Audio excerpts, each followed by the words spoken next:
પશ્ચિમ બંગાળ વિધાનસભાની ચૂંટણી વચ્ચે બબાલ. મુર્શિદાબાદમાં ટીએમસી હુમાયુ કબીરના સમર્થકો સામસામે આવ્યા. મતદાન દરમિયાન બંને પક્ષ વચ્ચે ઝપાઝપી થઈ.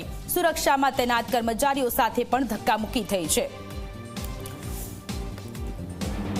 તો પશ્ચિમ બંગાળમાં વિધાનસભાની ચૂંટણી વચ્ચે બબાલના દ્રશ્ય સામે આવ્યા છે.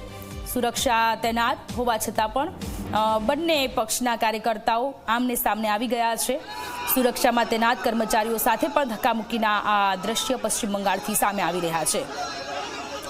તો પશ્ચિમ બંગાળમાં પહેલા તબક્કામાં 152 બેઠકો પર આ વખતે ચૂંટણી પ્રથમ તબક્કામાં, અને એ ચૂંટણી દરમિયાન બંને પક્ષ વચ્ચે ઝપાઝપીના આ દ્રશ્ય સામે આવ્યા છે.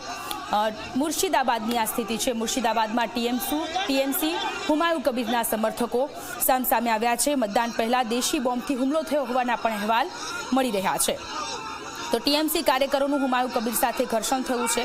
તો બીજી બાજુ કેટલીક જગ્યાએ ઈવીએમ બગડ્યા હોવાના પણ દ્રશ્ય. પશ્ચિમ બંગાળના મુર્શિદાબાદ બેઠકના આ સ્થિતિ છે કે જ્યાં ટીએમસી અને હુમાયુ કબીર કે બંને વચ્ચેના કાર્યકરો વચ્ચે જોરદાર ઘર્ષણ થયું. સુરક્ષા દળો ત્યાં તૈનાત છે, તેમની સાથે પણ ધક્કામુક્કીના દ્રશ્યો સામે આવ્યા.